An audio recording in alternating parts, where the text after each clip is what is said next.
पानी के बिना नदी क्या काम की, खुशबू के बिना उपवन क्या काम का।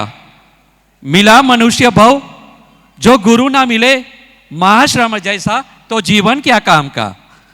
जो मिला जो मनुष्य भव, जो गुरु ना मिले महाश्रम जैसा, तो जीवन क्या काम का।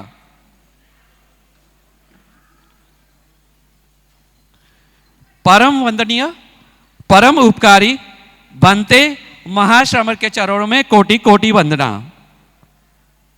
बेटी तेरा पंथ की सम्मेलन में प्रथम दिन में द्वितीय श्रेणी में सभी का तहे दिल से स्वागत करता हूं। सुखी जीवन कैसे जिए, उसके ऊपर प्रकाश पाड़ने के लिए मुनि कुमार श्रमण जी को निवेदन करता हूं। तो चलो सुने मुनि कुमार श्रमण जी को। अज्ञान तिमिरान्धानां ज्ञानाञ्जन शलाकया चक्षुरुन्मीलितं येन तस्मै श्री गुरुवे नमः। तस्मै श्री गुरुवे नमः। परम पावन पूज्य गुरुदेव श्री महाश्रमण जी के चरणों में वंदन। उपस्थित तेरा पंथ की बेटी और तेरा पंथ के दामाद लोग, बंधुओं और बहनों, एक अनूठा उपक्रम आज प्रारंभ हुआ है, बेटी तेरा पंथ की। और इस उपक्रम में स्नेह, संस्कार और समन्वय के विभिन्न सत्र आयोजित हो रहे हैं। अभी की चर्चा का सत्र है सुखी जीवन के सूत्र।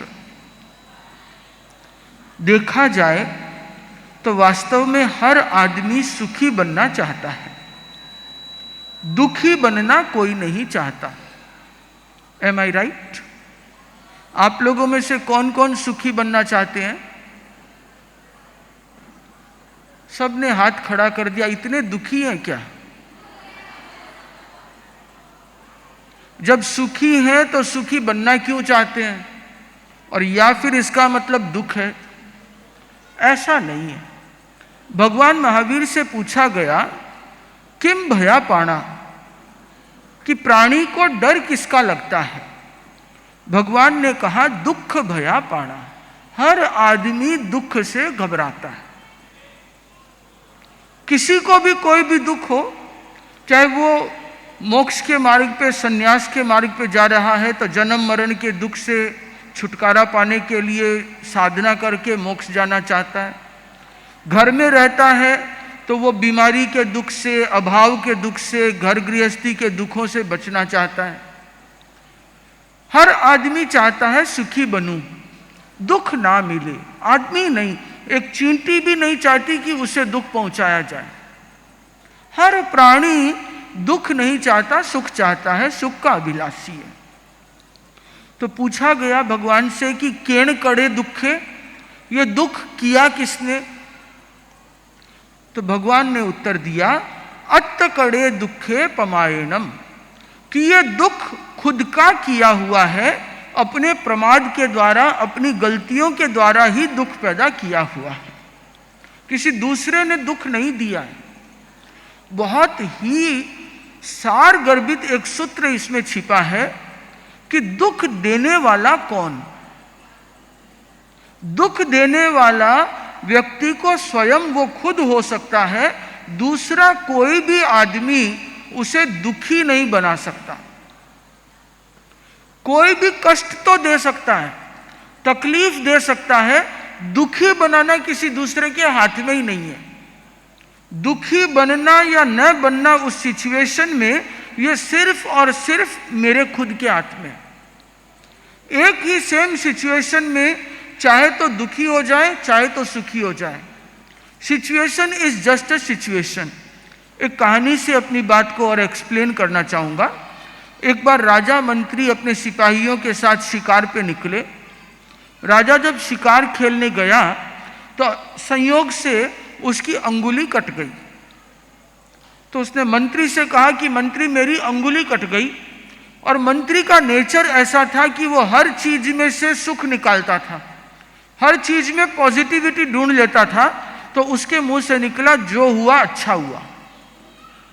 अब राजा तो इतना सुनते ही गर्म हो गया, बोला मेरी अंगुली कट गई और ये मंत्री बोलता है कि जो हुआ अच्छा हुआ। ऐसा मंत्री मुझे नहीं चाहिए। उसी समय उसे मंत्री पद से बर्खास्त किया, सिपाहियों को बोला इसे जेल में डाल दो। वो मंत्री को ले गए, जेल में डाल दिया। राजा आगे शिकार पे निकला, रास्ता भटक गया और कुछ जंगली लोगों ने राजा को पकड़ लिया। अब राजा तो तभी तक राजा है जब पीछे वाले उसको राजा माने। जंगली को तो पता नहीं कि ये राजा है कि कौन है। वो बोलता है मैं राजा हूं। बोला होगा तो हमें क्या मतलब है। उसने राजा को बांधा उन्होंने और देवी के आगे बलि चढ़ाने के लिए प्रस्तुत किया। नाच गाना शुरू हुआ, आग जलाई, सब कुछ करने के बाद जब उनका पुरोहित आया तो उसने कहा कि देवी को जो बलि चढ़ाई जाए वो अखंड होनी चाहिए, पहले इसका निरीक्षण करते हैं। तो राजा को सिर से पैर तक चेक किया तो देखा कि अंगुली कटी हुई है। तो बोला ये तो खंडित पुरुष है, इसकी बलि नहीं चढ़ सकती, इसको छोड़ दो। उन्होंने राजा को छोड़ दिया। तो राजा ढूंढता ढूंढता कैसे भी रास्ता करते ढूंढते बचते हुए अपने महल पे पहुंचा और महल में पहुंच करके कहा कि उस मंत्री को बुलाओ, वो बहुत बुद्धिमान है। उसने एकदम ठीक कहा, जो हुआ अच्छा हुआ, यदि मेरी अंगुली नहीं कटी हुई होती तो गर्दन कट जाती। मंत्री को बुलाया और उसे धन्यवाद दिया कि तुमने एकदम ठीक कहा। फिर मंत्री को पूछा कि एक चीज समझ में नहीं आई कि जब मैंने तुम्हें मंत्री पद से बर्खास्त किया था तो भी तुमने यही कहा कि जो हुआ अच्छा हुआ, वो कैसे हुआ। तो मंत्री ने कहा कि राजन सीधी सी बात है, यदि आपने मुझे मंत्री पद से नहीं हटाया होता तो नेचुरली मैं आपके साथ ही होता। तो वो जब जंगली लोग पकड़ते तो हम दोनों को पकड़ते। तो आपकी तो कटी अंगुली देख करके छोड़ देते और मेरी चूंकि अंगुली कटी नहीं थी तो मेरी गर्दन कट जाती। तो इसलिए आपने मुझे मंत्री से हटा भी दिया, तो जो हुआ अच्छा हुआ। इसे क्या कहते हैं कि दुख की घड़ी में से भी सुख को निकाल लेना। आपको दुखी कौन बना सकता है यदि आप इस तरीके से सुख के फार्मूले निकालते रहो। कुछ भी परिस्थिति हो जाए लाइफ में, हर समय में कुछ ना कुछ तो सुख की चीज होती है। Every cloud have a silver line. ऐसा नहीं होता कि केवल दुख ही दुख होता है। अब आप यदि उस दुख को पकड़ के ही बैठ जाओ कि मुझे तो मंत्री पद से हटा दिया, मेरे साथ बहुत बुरा हो गया, मेरा ये हो गया, तो आप दुखी हो जाओगे। आपको सुखी कोई कर ही नहीं सकता। दूसरा एग्जाम्पल देता हूं। एक आदमी ने लॉटरी की 2 टिकट खरीदी 1-1 रुपये की। एक लॉटरी के टिकट पे 10 लाख का इनाम निकला। तो अड़ोसी पड़ोसी उसके यार दोस्त सब उसको बधाई देने के लिए आए। बोले कि तुम्हारे तो लॉटरी लग गई। देखा तो बाबूजी तो मुंह लटका करके बैठे हैं। बोला कि क्या हुआ। बोला कि मेरा तो नुकसान हो गया।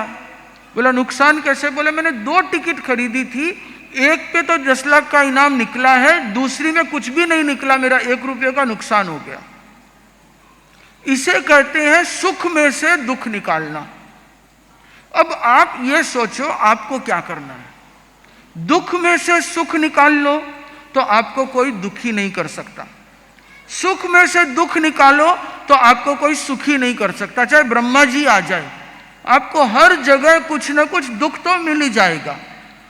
नहीं मिलेगा तो आप खोज लोगे कि यार सबसे बड़ा दुख तो ये है कि कोई दुख ही नहीं है, तो भी समस्या है।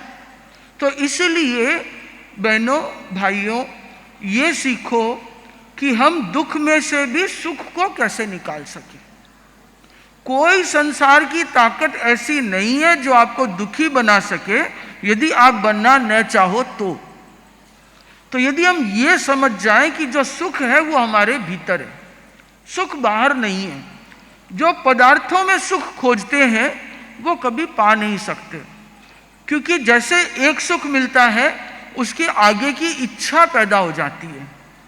एक इच्छा पूरी हुई, दूसरी इच्छा तैयार, दूसरी पूरी होगी, तीसरी तैयार। Desires are like a treadmill. Treadmill आप लोगों ने देखी होगी, ट्रेडमिल पे दौड़ते हैं, कितना भी दौड़ो आप वहीं के वहीं रहोगे, चलते ही चलो। या दूसरा एग्जाम्पल दूं मॉडर्न, तो सबवे सफर या टेम्पल रन, जो मोबाइल पे गेम खेलते हैं, बच्चे लोग भागते जाते हैं, भागते जाते हैं, भागते जाते हैं, कहीं नहीं पहुंचते। वो भागने में ही खुशी ढूंढ रहे हैं, लक्ष्य तक नहीं पहुंच रहे हैं, बट भागने में ही खुशी है। वैसा ही कुछ हो गया कि हम लोग भी इच्छाओं की दौड़ में, कामनाओं की दौड़ में भागे जा रहे हैं और उसमें खुशी ढूंढते हैं, तो उसमें खुशी नहीं मिलेगी। आपको खुशी कब मिलती है? आप सोचते हो कि मैं खुशी हूं, मैं सुखी हूं। कब? कि जब मेरे पास में बहुत अच्छा नेकलेस है, बहुत अच्छा गहना मिला, आप खुश हैं। बट यदि कोई दूसरी दो बहन आई जिसकी ज्वेलरी आपसे भी ज्यादा अच्छी है, तो क्या होगा? दुख शुरू हो जाएगा। तो यह दुख और सुख न तो इस नेकलेस में था न उस नेकलेस में है। दुख और सुख है दिमाग में। एक आदमी ने 2 मंजिल का मकान बनाया, वो अपने आप को बहुत सुखी समझता था, पूरे गांव में सबसे बड़ा मकान मेरा है। उसके पड़ोसी ने 3 मंजिल का हवेली बनाई, वो दुखी रहने लग गया। क्यों? मकान तो वो का वही, खाना वो का वही, रहना वो का वही, अब दुख क्यों है? कि उसका बड़ा क्यों है? तो ऐसे को तो दुख से कोई बचा नहीं सकता। इसलिए दुख जो है वो सिर्फ और सिर्फ हमारे थॉट्स में है। थॉट्स को चेंज करो तो सब कुछ ठीक हो जाएगा। किश्ती को बदलो तो किनारे बदल गए, और दिशा को बदलो तो दशा बदल जाएगी। सिर्फ सोच के डायरेक्शन को चेंज करना है। आप उसमें से पॉजिटिव सोचने लग जाओ। एक अंधा आदमी भी पॉजिटिव सोचता है, बोलता है कि आंख नहीं है तो क्या हुआ, दोनों हाथ दोनों पैर तो एकदम सलामत है, मेरा मुंह तो ठीक है, मैं बोल तो सकता हूं, सुन तो सकता हूं, सोच तो सकता हूं। तो वो दुख में से भी सुख को निकाल सकता है। और करोड़पति होकर भी यदि यही सोचता रहे मेरे पास ये नहीं है वो नहीं है, तो वो हमेशा दुखी रहेगा। तो इसलिए सुखी बनना न बनना हमारे हाथ में है। इस चीज को आप अच्छे से गांठ बांध लें कि कोई दूसरा दुखी नहीं बना सकता, मेरी खुद की चॉइस है। नंबर 2, दुखी बनते कैसे हैं? तो इसके कई कारण हैं। सब सूत्रों की तो चर्चा पॉसिबल नहीं है क्योंकि एक लंबा टॉपिक है, पर एक जो सबसे बड़ा कारण मुझे लगता है वो है टू लिव इन पास्ट और इन फ्यूचर। आदमी दुखी कब बनता है? जब वो पास्ट में जीता है, पुरानी यादों को, पुरानी घटनाओं को, अप्रिय चीजों को याद करता है। उसने मुझे ऐसा क्यों कहा, उसे ऐसा नहीं कहना चाहिए था, उसने मेरे साथ अच्छा व्यवहार नहीं किया। तो जिसने नहीं किया वो सिर्फ उस समय की बात थी। जैसे किसी आदमी ने मान लो एक थप्पड़ मारी, तो दर्द हुआ आपको, दुख भी हुआ। कब? यदि 10 बजे थप्पड़ मारी तो 10 बजे दर्द होगा, बट उसको याद करोगे तो 12 बजे भी दुख होगा। गाल पे कोई असर नहीं है, बट 12 बजे भी रोना आएगा, 2 बजे भी रोना आएगा, और रात के 10 बजे भी रोना आएगा, सोच करके कि उसने मेरे साथ ऐसे क्यों किया, उसको तो करना ही नहीं चाहिए था, मेरा बेटा मेरे को ऐसे कैसे बोल सकता है। और वो भी किसके प्रति आता है? जो सबसे नजदीक वाला होता है। और उन चीजों को हम बार बार दोहराते हैं। जितनी बुरी स्मृतियां हैं, जितने अप्रिय व्यवहार हैं, उनको बार बार रिमाइंड करके फिर दुखी बनते हैं। दुख तो एक बार होता है, बाकी तो उन सब चीजों को रिकॉल करते हैं, घटनाओं को याद करते हैं, फिर उसका विश्लेषण करते हैं। यदि ऐसा नहीं होता तो अच्छा हो जाता, यदि ऐसे नहीं बोल करके उसने प्रेम से ही बोल दिया होता, इसमें तुनकने की क्या जरूरत थी, मैंने तो भले के लिए ही कहा था। अब परिवार के खुद के सैकड़ों एग्जाम्पल एक एक आदमी याद कर सकता है, चाहे वो आपस का व्यवहार हो, बेटे बेटियों के साथ हो, सास ससुर के साथ हो, बहुओं के साथ हो, सहेलियों के साथ हो, दोस्तों के साथ हो। ऐसे 50 एग्जाम्पल हर आदमी के लाइफ में मिलेंगे। उसे याद करके आप दुखी बन सकते हैं, या आप दुखी बन सकते हैं फ्यूचर में जी करके। व्यापार कर रहा हूं, घाटा लग गया तो क्या करूंगा, तो इसका तो कोई उपाय नहीं है, लगेगा नहीं लगेगा किसने देखा है। अभी यहां बैठे हैं, बेचारा आदमी दुखी हो जाए, पंडाल गिर जाएगा तो पंखा गिर गया तो, भूकंप आ गया तो का कोई उपाय है क्या? तो का कोई सॉल्यूशन नहीं होता। फ्यूचर के बारे में सोचते रहते हैं कि यदि उसके साथ ऐसी कोई घटना हो गई तो क्या होगा। कोई गाड़ी में जा रहा है, हम बुरा सोचते रहते हैं, कहीं उसका एक्सीडेंट हो गया तो, लग गई तो उसके, वो अकेला गया है, कल को खो गया तो। अब तो का क्या तरीका है? लग जाए तो समझ में भी आता है कि मुझे दुख होगा, लग जाए तो। अब तो का तो कोई सॉल्यूशन भी नहीं है किसी के पास। तो आदमी दुखी होता है आइदर पास्ट में या दुखी होता है फ्यूचर में। प्रेजेंट में उसे कोई दुख नहीं होता। Present is a wonderful present, past is a history, there is no eraser to erase it. ऐसा कोई इरेजर बना नहीं है जो पुरानी घटनाओं को मिटा सके। Future is a mystery, future तो किसी ने देखा ही नहीं है, ओनली गॉड नोज, केवल ज्ञानी भगवान जानते हैं कि आगे क्या होने वाला है, बाकी तो किसी को कुछ नहीं पता। So better to live in present, वर्तमान में जीना सीख जाए। तो आचार्य श्री महाप्रज्ञ जी कहते थे, जो व्यक्ति वर्तमान में जीना सीख जाता है उसे किसी प्रकार का दुख नहीं हो सकता। अभी आपको कोई दुख है क्या? कुछ भी नहीं है, कुछ भी नहीं है। अब यदि आप पुरानी बातों को याद करोगे तो 2 मिनट में आप दुखी बन जाओगे, या भविष्य के बारे में सोचने लग जाओगे कोई अनिष्ट कल्पना, तो 2 मिनट लगेगा। तो यदि सुखी रहना है तो पहला सूत्र दिया गया, वर्तमान में जीना सीख जाओ। दूसरा फार्मूला दिया आचार्य श्री महाप्रज्ञ जी ने, प्रतिक्रिया विरति, कि प्रतिक्रिया मत करो। पहला तो दिया भाव क्रिया, वर्तमान में जीना। दूसरा दिया प्रतिक्रिया विरति, कि रिएक्शन मत करो। जब भी हम रिएक्ट करते हैं तो खुद भी दुखी बनते हैं और औरों को भी दुखी बनाते हैं। आवत गाली एक है, जावत होत अनेक, जो गाली जावे नहीं रहे एक की एक। एक गाली आती है और यदि उसका आप वापस जवाब दो तो सामने से वापस जवाब आता है, फिर आप जवाब देते हो, फिर वापस जवाब आता है, और कहीं ना कहीं जाकर के ये चीज रुकती है। बट रुकती है तब तक बहुत लेट हो चुका होता है, तब तक इतना आदान प्रदान हो गया जो आपको दुखी बनाने के लिए सफिशिएंट है। शुरू किसने की ये इंपॉर्टेंट नहीं है, इंपॉर्टेंट ये है बढ़ाया किसने। यदि किसी आदमी ने, हो सकता है आपके सास ने, हो सकता है आपकी बहू ने, हो सकता है आपकी बहन ने, हो सकता है आपके भाई ने आपको कुछ बुरा कह दिया, गुस्से में कह दिया, जवाब मत दो। दूसरी बार क्या बोलेगा? दूसरी बार बोल लेगा, जवाब मत दो। तीसरी बार बोलेगा, जवाब मत दो। कितनी बार बोलेगा? एक सिंपल सी चीज है, ये दीवार है, इसके सामने जाके गालियां दो ना। आप थक जाओगे, दीवार के कुछ नहीं होगा, और आप ही हार मान के बैठ जाओगे, बोलेगा इसको कहने से कोई फायदा नहीं है। Very nice. यदि इतना सा हम सीख जाएं और उसकी जगह किसी आदमी को दे के देखो, 2 मिनट में झगड़ा रेडी, क्योंकि वहां पे रिटर्न होता है, प्रतिक्रिया होती है। तो प्रतिक्रिया से यदि बच जाएं तो हमारा दुख बढ़ने से बच जाता है।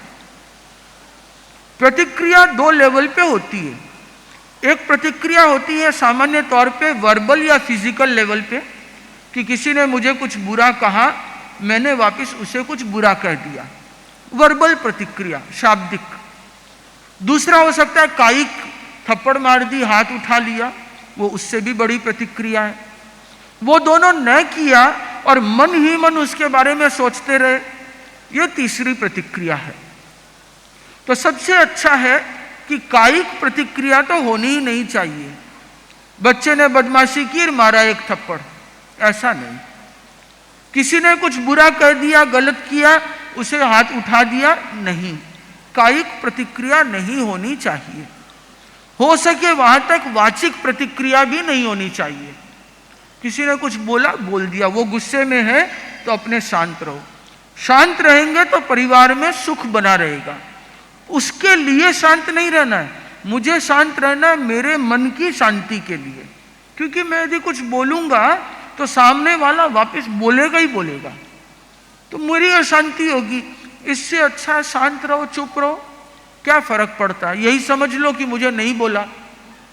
यदि मुझे बोला मेरी गलती है तो कोई बात ही नहीं है, गलती है ठीक कर लो, और गलती है ही नहीं तो सामने वाला गलत बोल रहा है, मुझे सोचने की क्या जरूरत है।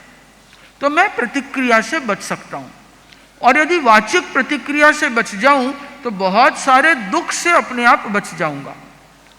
तीसरी इससे डिफिकल्ट है, वो है मानसिक प्रतिक्रिया।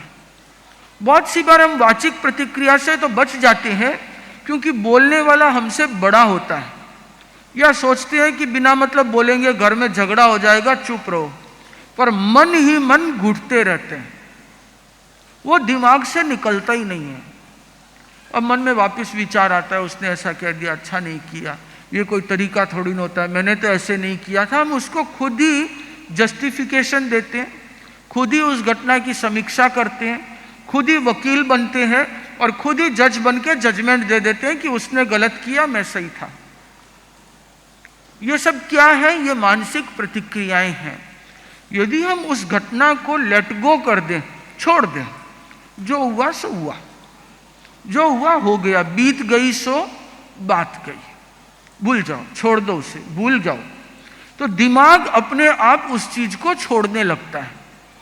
दिमाग के ब्रेन की एक आदत होती है, सिस्टम है, जो भी थोड़ा बहुत न्यूरोलॉजी जानते हैं वो समझते होंगे कि हमारे ब्रेन में बिलियंस एंड बिलियंस न्यूरॉन्स हैं, 6 खरब कोशिकाएं हैं, और वे न्यूरॉन्स जैसे ही एक घटना होती है तो वो एक टोन बनाते हैं, एक कनेक्शन बनाते हैं कि ये ऐसा होता है। वो घटना दोबारा होती है तो वो कनेक्शन और मजबूत होता है, 10 बार होती है तो वो एक आदत बन जाती है। फिर जैसे ही कोई बुरी घटना होगी, आपका दिमाग ऑटोमेटिक मोड में रिएक्ट करेगा कि यहाँ घटना हो गई, अब तुमको ऐसे करना है। क्यों? क्योंकि इतनी बार में दिमाग में वो आदत बन गई कि अब मुझे इसका विश्लेषण करना है, दुखी बनना है, ये करना है, वो करना है, अपने आप होगा, न चाहते हुए भी। तो यदि उसे ठीक करना है तो अच्छी आदतों को डालना पड़ेगा कि जब ऐसी घटना हुई तो दिमाग को बोलो कोई खास बात नहीं, भूल जाओ, छोड़ो इसे, आगे बढ़ो।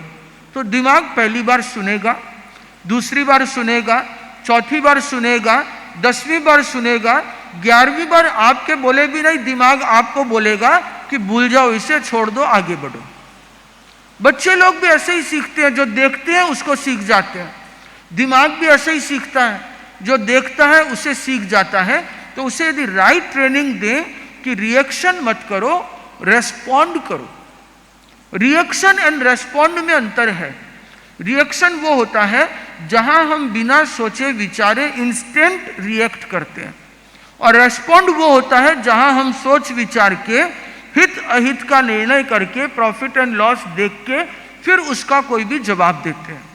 आचार्य श्री फरमाते थे कि यदि किसी को गुस्सा आए तो 12 घंटा वेट करना चाहिए। 12 घंटा आप वेट करोगे तो आपका कॉन्शियस माइंड, रैशनल माइंड सोचने लगेगा कि मुझे क्या करना चाहिए। तो इंस्टेंट रिएक्ट न करके वेट करें। वेट करेंगे तो रैशनल माइंड जगेगा, और रैशनल माइंड जब काम करेगा तो आप ऐसी गलतियों से बच जाओगे। तो खुद को सुखी रखना है तो प्रतिक्रिया से बचो। प्रतिक्रिया कैसी भी हो सकती है, अच्छी भी हो सकती है, बुरी भी हो सकती है, क्योंकि लाइफ हमेशा एक साइड नहीं चलता। जीवन में ऐसे प्रसंग आते हैं जो प्रिय होते हैं, अप्रिय भी होते हैं। तो प्रिय में ज़्यादा खुशी नहीं और अप्रिय में उदासी नहीं, इसे हम कहते हैं समता की साधना, जिसे हम कहते हैं सामायिक। सामायिक क्या है? समता की साधना, कि हम दोनों स्थितियों में सम रह सकें। समया धम्म मुदाहरे मुनि, भगवान ने क्या कहा कि समता को धर्म बताया। यही चीज श्रीमद् भगवद गीता में कहा, समत्वम योग उच्यते, कि समत्व की साधना करो, बैलेंस रखो, न ज्यादा खुश न ज्यादा उदास, न सुख न दुख, तो अपने आप ही परम सुख की स्थिति आ जाती है। तो इससे बचने के लिए प्रतिक्रिया से बचें। किसी ने तारीफ की तो भी बचे, किसी ने बुरा कहा तो भी बचे, क्योंकि ये भी बीत जाएगा। जैसी भी सिचुएशन है सब बीत जाने वाली है। प्रतिक्रिया से बचेंगे तो दुख से अपने आप बच जाएंगे। तीसरा सूत्र आचार्य ने बताया, मैत्री। सबके साथ में मैत्री भाव रखो, चाहे वो चींटी हो, वनस्पति हो, जीव हो, जानवर हो, वो ही नहीं, चाहे मनुष्य ही क्यों न हो, आपके अड़ोसी पड़ोसी क्यों न हो, परिवार वाले क्यों न हो, और जिनके साथ झगड़ा हुआ वो भी क्यों न हो, सबके प्रति हमारे मन में मैत्री के भाव रहे तो हमारे मन में अशांति नहीं होगी। जब हम किसी का बुरा सोचते हैं तो पहले खुद का बुरा करते हैं। जब हम ईर्ष्या पालते हैं तो खुद को जलाते हैं। जब हम दूसरों पे गुस्सा करते हैं तो खून खुद का जलता है, हार्ट हमारा कमजोर होता है। तो दूसरों के प्रति यदि ईर्ष्या के भाव, शत्रुता के भाव रखेंगे तो वैसा का वैसा रेसिप्रोकेशन होगा, वो भी आपका बुरा चाहेगा। आप और बुरा चाहोगे, वो और बुरा चाहेगा, और ये स्थितियां बढ़ती जाएगी। तो इसलिए मैत्री का भाव हो। जैन धर्म में तो संवत्सरी महापर्व और उसकी आराधना का सबसे महत्वपूर्ण उपाय है खमत खामना, कि मन के भीतर किसी के प्रति राग द्वेष न रखते हुए निश्चल्य हो जाना, जिसे हम खमत खामना कहते हैं। तो यदि मैत्री का भाव पुष्ट होगा तो दुखी होने के चांस कम होते जाएंगे। मैत्री नहीं होगी तो दुख होना बढ़ जाएगा, क्योंकि झगड़ा है तो वहां दुख होना तैयार है। आज वो दुखी है तो कल आपका दुखी होने का नंबर आएगा। वन साइड तो लाइफ में कभी भी नहीं चलता। तो इसलिए मैत्री के भाव सबके साथ रखने चाहिए। चौथा सूत्र बताया मिताहार। भोजन के कारण भी दुखी बनते हैं, क्योंकि खाना यदि बैलेंस्ड नहीं है, ओवर ईटिंग, बहुत ज्यादा खाएंगे तो काफी हद तक संभावना है कि शरीर का वजन बहुत बढ़ जाएगा। शरीर का वजन बढ़ा, मोटापा बढ़ा, तो उसके साथ बाकी बीमारियां आएगी। या खाने में ज्यादा तली फली चटपटी चीजें खाई तो कोलेस्ट्रॉल बढ़ जाएगा। कईयों को शुगर की प्रॉब्लम है, फिर भी मिठाई छूटती नहीं है तो उनका शुगर बढ़ जाएगा, डायबिटीज आउट ऑफ कंट्रोल हो जाएगा, किसी को थायराइड की प्रॉब्लम होगी। और जो खाना है उसका विवेक नहीं रखा तो विटामिन्स की, मिनरल्स की कमी हो जाएगी। तो क्या खाना क्या नहीं खाना, ये बहुत इंपॉर्टेंट है। इससे भी ज्यादा इंपॉर्टेंट है भूख से कम खाना। जितनी भूख है उससे 2 कुआ कम खाएं तो आपको उनोदरी तप का भी लाभ मिलेगा और सहज ही मिताहार की साधना हो जाएगी, स्वास्थ्य अच्छा रहेगा। जैन धर्म में जो रात्रि भोजन के त्याग का सिस्टम था वो इसलिए भी है क्योंकि उससे शरीर के ऊपर में बहुत पॉजिटिव इफेक्ट है। और आज का साइंस उसे इमीडिएट फास्टिंग के रूप में बताता है कि कैसे वो हमारे मेटाबॉलिज्म को बढ़ाता है और इम्यून को बूस्ट करता है। तो ऐसी भी साधना कर सकते हैं कि सप्ताह में 1 दिन रात्रि भोजन नहीं करेंगे, या इतने द्रव्य से ज़्यादा नहीं खाएंगे, या मिताहार की साधना करेंगे। जो मनपसंद चीज़ है कभी उसे भी छोड़ेंगे। तो मिताहार की साधना नहीं होगी तो दुख बढ़ना है, क्योंकि बीमारी आनी है। बीमारी आएगी तो आगे दुख आएगा। इसलिए अच्छा है कि हम अपने भोजन के ऊपर में नियंत्रण रखें ताकि दुख से बच सकें। 5वां सूत्र पूज्य गुरुदेव ने बताया, मित भाषण, कम बोलना। कम बोलना भी दुखी न होने का एक बहुत सहायक तत्व है। जो ज्यादा बोलते हैं वो ज्यादा दुखी होते हैं, क्योंकि बोलते समय कभी न कभी स्लिप ऑफ द टंग होता है। कभी कुछ ऐसा बोल जाते हैं जो बोलना नहीं चाहिए था बट मुंह से निकल गया। जो ज्यादा बातें करेगी वो कहीं न कहीं 4 सहेलियों के बीच में किसी की बुराई करी जाएगी। और धरती इतनी छोटी है कि एक बात जो हम बोलते हैं घूम फिर के 2 घंटे 4 घंटे में तो वो दूसरे आदमी तक पहुंच जाती है कि फला फला ने तुम्हारे बारे में ऐसा ऐसा कहा। होता है ना ऐसा? जैसा बोलते हैं वैसा नहीं पहुंचता है, उसके ऊपर थोड़ा नमक, थोड़ा मिर्च लग करके पहुंचता है। क्योंकि आप सब भी पहुंचाते हैं तो आपको पता भी होगा कि कैसे पहुंचता है। उस स्थिति में क्या हमें अच्छा लगता है कि कोई हमारे बारे में ऐसी बात करे? तो जब मुझे अच्छा नहीं लगता तो मैं औरों के बारे में ऐसी बात क्यों करूं? उसे भी तो अच्छा नहीं लगेगा और हमारे आपस के रिलेशन बिगड़ जाएंगे। मैंने किसी के बारे में कोई हल्की बात कही, वो बात उस तक जाएगी, उसको पता चलेगा कि मुनिश्री ने मेरे बारे में ऐसा कहा, वो 2 बात वापस बोलेगा।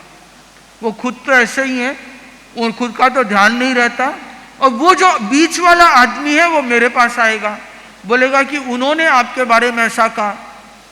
उसे तो मजा आ रहा है, बिना टिकट किए पूरी मूवी देख सकता है, कुछ नहीं करना है, सिर्फ इधर की उधर उधर की इधर करो, फिर दोनों जन लड़ेंगे और बीच में बैठ के वो मजा लेंगे।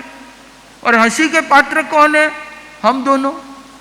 तो इससे अच्छा ये है कि आप ऐसी परिस्थितियों से बच जाएं। ज्यादा बोलने से बचेंगे तो अपने आप इन सारी बीमारियों से बच जाएंगे, नहीं तो आपको दुखी होना पड़ेगा, आपके रिलेशन बिगड़ेंगे। ऐसी दुख की परिस्थिति पैदा नहीं हो, ये बहुत इंपॉर्टेंट है। तो मित भाषण का अभ्यास इतना इंपॉर्टेंट है। आचार्य श्री फरमाते हैं कि अनावश्यक न बोलना बड़ा मौन है। बहुत सी बार लोग मौन की साधना करते हैं कि 2 घंटा मौन, घर में 1 घंटा मौन, 2 घंटा मौन, 3-3 घंटा मौन, और उसके बाद फिर पारणा कर लेते हैं। और पारणा करते हैं तो पूरी 3 घंटे की कसर निकाल लेते हैं, वो भी तो ठीक नहीं है। एक बार एक आदमी था, वो अपने दोस्त के पास गया, बोला मेरा सर बहुत तेजी से दुख रहा है, बहुत जोर से दुख रहा है, सर दर्द हो रहा है। और उसके बाद अपनी कहानी गाए गया, बोले गया 1 घंटा तक नॉन स्टॉप बोले गया। फिर बोला यार मेरा दर्द तो पता नहीं कहाँ गायब हो गया, कहाँ चला गया, मुझे नहीं पता। उस दोस्त ने कहा कहीं नहीं गया, मेरे सर में आ गया। इतना भी न बोले कि किसी दूसरे के लिए सरदर्द बन जाए। ज्यादा बोलेंगे तो झगड़ा होगा, ज्यादा बोलेंगे तो कोई ना कोई स्लिप ऑफ द टंग होगी। ज्यादा बोल के भी क्या फायदा? हमारी एनर्जी कितनी लगती है बोलने में, तो उतना बोले जितना जरूरी हो। और यदि बोलना भी पड़े तो सच बोले, बोलना भी पड़े तो मधुर बोले, मीठा बोले। कोयल और कौवे की कहानी आप सब लोगों को पता है कि कोयल मीठा बोलती है, अच्छा लगती है, कौवा कड़वा बोलता है, खराब लगता है। पर कभी ये भी देखा कि मैं कैसे बोलती हूं? अच्छा बोलती हूं, बुरा बोलती हूं। किसी को ऑर्डर ज्यादा मारते हैं या उसको अनुरोध की भाषा में बोलते हैं। एक तो मैंने किसी को कहा, मैंने विस्तृत मुनि को कहा कि जाओ 1 प्याला पानी लेके आओ। दूसरा मैंने इनको कहा कि आप कृपा करके मेरे लिए 1 प्याला पानी ला दीजिए। तो इनको किस में खुशी मिलेगी? दूसरे वाले में। तो ये मन से जाएंगे, मन से पानी लेके आएंगे। और मैंने इनको कहा कृपा कराई, आपने मुझे पानी पिला दिया, मुझे बहुत प्यास लगी थी, थैंक्स। सब लोग जानते हैं कि 4 गोल्डन वर्ड होते हैं। कौन से होते हैं? काफी जन को याद है शायद, थोड़ा सा बता सकेंगे क्या है? सॉरी, थैंक यू, प्लीज और एक्सक्यूज मी। चारों याद है आप लोगों को। सॉरी कितनी बार बोलते हैं? कोई अनजान आदमी से टकरा जाएंगे तो बोलेंगे भाई साहब सॉरी, और खुद के भाई को सॉरी बोलना हो तो मरे नहीं बोलेंगे। क्यों? उसका वाला सॉरी सस्ता आ रहा था क्या? उसने भी तो वैसे ही किया था, भूल से किया था, उस भाई ने भी भूल से किया होगा, बहन ने भी तो भूल हो गई होगी। भूल तो हो गई ना मेरे से, सॉरी बोलने में कौन सा वजन घट रहा है? सॉरी बोलना सीखें, प्लीज बोलना सीखें, थैंक यू बोलना सीख जाए तो ज्यादा काम होने लग जाएगा। इतनी सी चीज जो हम जानते हैं उसको अपनाना सीख जाए, और शाम को एक डायरी में केवल इतना सा नोट कर लेना कि आज प्लीज कितनी बार बोला, थैंक यू कितनी बार बोला, सॉरी कितनी बार बोली, और कितनी बार जरूरत थी और नहीं बोली। तो अपने आप आदत पड़ जाएगी और आप सॉरी बोलना, प्लीज बोलना, किसी से काम निकलवाना होता है 1 सेकंड में प्लीज बोल देते हैं, चाहे वो रिक्शा वाला ही क्यों नहीं हो, प्लीज भैया मेरे को वहां ले जाओ। और वही जब किसी को बहू को प्लीज बोलना हो तो नहीं बोलेंगे। क्यों?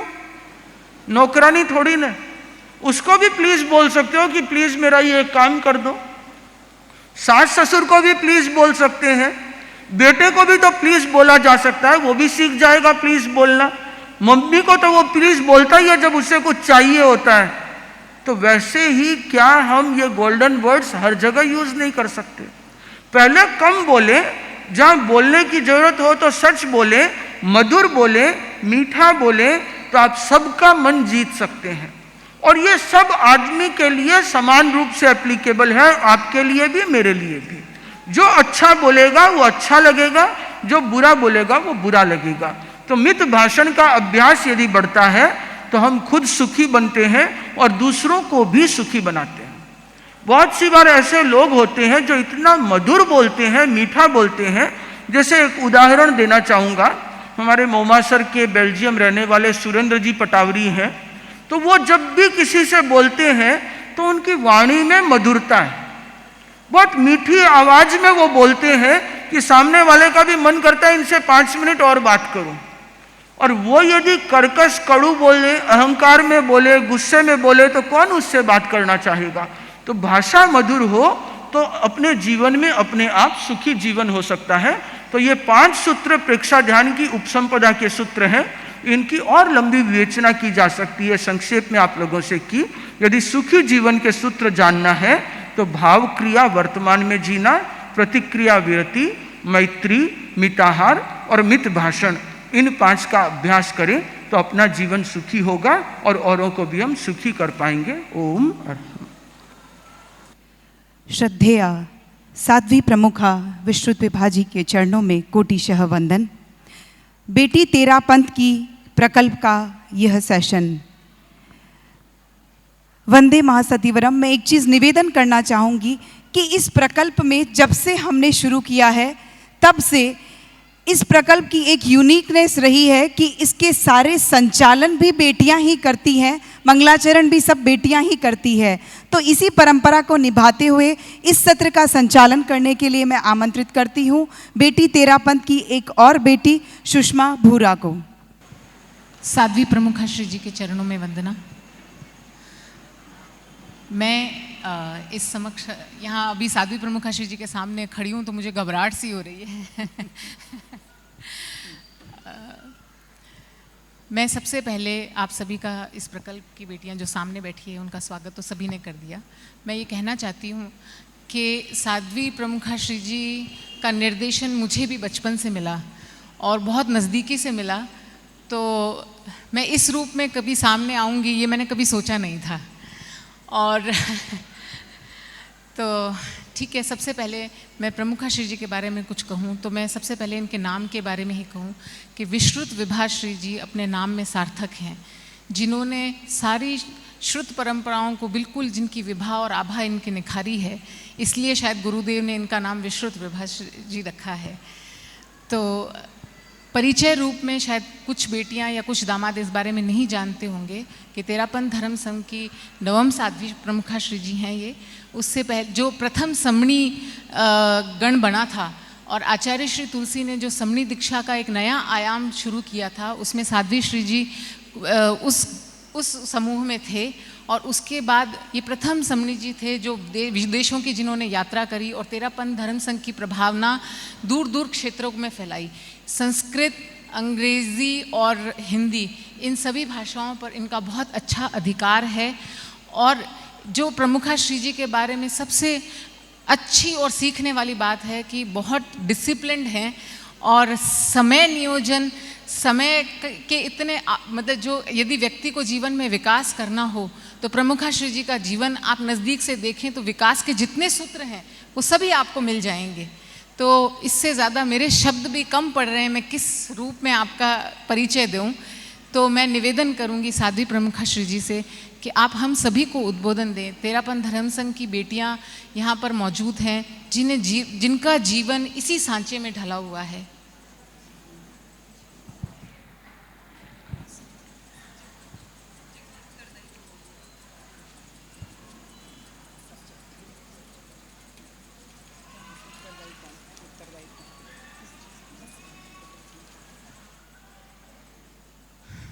हम जहाँ बचपन में यहीं खेले हैं, ये हमारी जन्मभूमि भी है और कर्म भूमि भी है। तेरापन धर्म संघ अपने बच्चों को इस हिसाब से तैयार करता है कि उनके जीवन में जो कोई भी परिस्थिति आए, जो कोई भी मुकाम आए, तो वो उसका सामना बड़ी दृढ़ता से कर सकें। यहाँ सिर्फ ठीक है, जहाँ धार्मिक संस्था है तो वहाँ धर्म भी है, धर्म के पाठ भी हैं, परंतु जो सेवा, संस्कार और समन्वय यहाँ के बच्चों में डाला जाता है, ये as a light, as a torch हम सब के साथ हमेशा रहता है। हम एक कदम आगे रखते हैं तो वो जो हमारे संस्कारों की रोशनी है वो हमारा मार्गदर्शन करने के लिए आगे खड़ी रहती है। ये मेरे अपने जीवन की घटना है कि जैसे जीवन के ग्राफ अप एंड डाउन होते रहते हैं, वैसे वैसे उस समय अपने आप रोशनी कहाँ से मिलती है मुझे पता नहीं चलता। और मैं यही सब, आज का विषय रखा गया उत्तरदायी कौन, तो मैं अपने शब्दों को विराम दूं ताकि हम सब साध्वी प्रमुखा श्री जी को सुन सकें। और आपसे करबद्ध निवेदन सभी बेटियों को उद्बोधन देने की। प्रज्ञा प्रजागृतिं नीता चेतो विनिर्मलीकृतं नमोस्तु गुरुवे तस्मै अभिन्नाय ममात्मने अभिन्नाय ममात्मने। परम पूज्य परम श्रद्धास्पद आचार्य प्रवर के चरणों में अभिवंदना। आदरास्पद साध्वी वृंद, उपस्थित धर्म परिवार, मैं अपनी बात एक घटना के माध्यम से प्रारंभ कर रही हूँ। एक किसान हमेशा अपने खेत में जाता था, फसलों की सार संभाल करता था, और एक दिन उसके खेत में एक बहुत सुंदर कामधेनु आ गई। किसान ने उसे देखा, वह प्रतिदिन वहाँ आती थी, फसल खाती और स्वर्ग में चली जाती। किसान की जब दृष्टि उस पर पड़ी तो उसने उसको कहा कि तुम यहाँ रोजाना आती हो, मेरी फसलें खाकर चली जाती हो, मेरे पारिवारिक जन जब स्थिति को देखेंगे तो वो क्या कहेंगे, ये अच्छा नहीं है। कामधेनु ने कहा, मुझे फसल अच्छी लगती है इसलिए मैं यहाँ खाने के लिए आ जाती हूँ। देखो, उसको पूछा कहाँ से आती हो, तो कहा मैं स्वर्ग से आती हूँ। तो स्वर्ग में क्या है? कामधेनु ने कहा, तुम मेरे साथ स्वर्ग में चला करो और वहाँ लड्डू है, मैं तुम्हें लड्डू खिलाऊंगी। किसान ने कहा, यह कैसे संभव होगा? कामधेनु ने कहा, तुम मेरा पूंछ पकड़ लिया करो और मेरे साथ चलो। किसान ने कामधेनु की पूंछ पकड़ ली और वह स्वर्ग में पहुंच गया। और स्वर्ग में पहुंचने के बाद कामधेनु ने उसे सचमुच में लड्डू खिलाए, और लड्डू इतने स्वादिष्ट थे कि उसका मन प्रसन्न हो गया उसे खा कर के। यह रोजाना का क्रम बन गया। कामधेनु आती, किसान को ले जाती, लड्डू खिलाकर वापस खेत में छोड़ देती। एक दिन किसान के परिवार वाले खेत में आए और देखा खेत का एक भाग तो पूरा खाली हुआ है, वह कोई फसल नहीं है। किसान के परिवार वालों ने पूछा, बताओ ये क्या बात है, अभी फसल किसने काटी? फसल काटने का तो अभी समय ही नहीं था। किसान कितनी देर ही तो मौन रहा। आखिर जब देखा पारिवारिक प्रेशर आ रहा है तो उसने कहा, देखो बात यह है कि यहाँ पर स्वर्ग से रोजाना कामधेनु आती है और वो यहाँ की फसल खाकर जाती है, मुझे स्वर्ग में ले जाती है, मैं वहाँ से लड्डू खाकर आता हूँ। परिवार वालों के मन में भी लालच पैदा हो गया। उन्होंने कहा, तुम लड्डू खाकर के आते हो तो एक दिन हमको भी ले चलो स्वर्ग में। तो उसने कहा, ठीक है, मैं कामधेनु से पूछूंगा, बात करूंगा। कामधेनु से बात की तो कामधेनु ने कहा, ठीक है, कोई बात नहीं है, तुम अपने परिवार को भी साथ में ले लो। किसान ने कहा, यह कैसे संभव होगा, मैं तो तुम्हारी पूंछ पकड़ लूंगा। लेकिन अवशिष्ट सदस्य कैसे जाएंगे? तो उसने कहा तुम मेरी पूंछ पकड़ोगे और हर व्यक्ति की टांग पकड़ता चला जाएगा और एक दूसरे की टांग के सहारे तुम लोग सब स्वर्ग में पहुंच जाओगे। ठीक है, सब ने प्रस्ताव स्वीकार कर लिया और कामधेनु समय पर पहुंच गई। किसान ने पूंछ पकड़ ली और जितने सदस्य थे वे एक दूसरे की टांग पकड़ करके आकाश की ओर चले। थोड़ी ही देर में एक परिवार के सदस्य के मन में विचार आया कि ये कामधेनु लड्डू के बारे में बता रही है, ये लड्डू कैसे होंगे और कितने बड़े होंगे। अब वह अपने आप को रोक नहीं सका और उसने उस किसान से पूछा, भैया तुम हमें स्वर्ग में ले जा रहे हो, पर ये बताओ कि जो लड्डू स्वर्ग में हमें खाने के लिए मिलेंगे वो कितने बड़े होंगे। अब किसान भी कुछ सोच नहीं सका और उसने पूंछ तो छोड़ दी और बताया इतने बड़े लड्डू होंगे। और जैसे ही ये कहा सारे परिवार के सदस्य धड़ाम से पृथ्वी पर आ गए। यह एक घटना है। अब प्रश्न हमारे सामने है कि इस घटना के लिए उत्तरदायी कौन है? क्या वह व्यक्ति उत्तरदायी है जिसने प्रश्न पूछा था, या वह व्यक्ति उत्तरदायी है जिसने बताया था किसान ने कि इतने बड़े लड्डू होते हैं, या वह कामधेनु उत्तरदायी है जो किसान को पूरे परिवार को ले जाने के लिए तैयार हो गई थी? कौन उत्तरदायी है? हमें जैन परिप्रेक्ष्य में चिंतन करना है। कोई भी घटना घटित होती है तो उस घटना में अनेक पहलू काम करते हैं। चूंकि जैन दर्शन अनेकांत में विश्वास करता है और वह एक घटना को अनेक संदर्भों में प्रस्तुत करता है। यह एक घटना है और इसके बारे में अलग अलग मंतव्य भी हो सकते हैं। और जब मैं कर्म की दृष्टि से मीमांसा करूं तो ऐसा प्रतीत होता है कि शायद कर्म ही इसमें निमित्त बना हो। हम इस दुनिया में अनेक प्रकार की विविधताएं देखते हैं, अनेक प्रकार का वैचित्र्य देखते हैं। एक स्कूल में दो विद्यार्थी पढ़ने के लिए गए हैं। दोनों विद्यार्थी इंटेलिजेंट भी हैं और परिश्रमी भी है, पर जब रिजल्ट आता है तो एक व्यक्ति उत्तीर्ण होता है और दूसरा विद्यार्थी अनुत्तीर्ण हो जाता है। इसका कारण क्या हो सकता है? आप चिंतन करें। दूसरी बात है, एक पिता है, उसके दो पुत्र हैं, दोनों ने एक साथ में व्यापार शुरू किया है।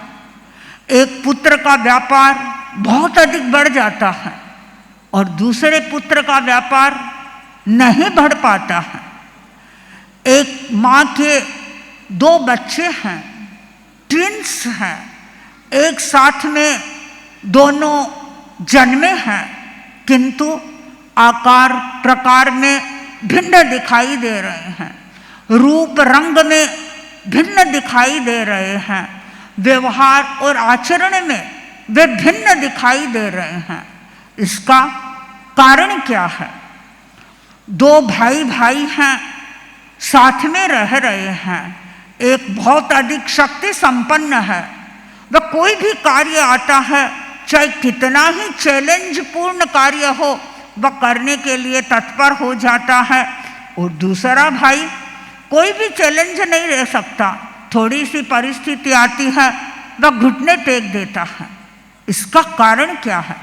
और ये अनेक प्रकार के प्रश्न हैं जो हमें सोचने के लिए विवश करते हैं। एक ही माँ की दो पुत्रियां हैं, एक के पास में सुस्वर है, इतना अच्छा गाती है, और दूसरी बहन के गले में स्वर नाम की कोई चीज़ ही नहीं है। एक बहन है जो कुछ कहती है उसके आधे ही वचन होते हैं, सब लोग उसकी बात को स्वीकार कर लेते हैं, और दूसरी बहन है वह बोलती है तो अच्छी ही नहीं लगती।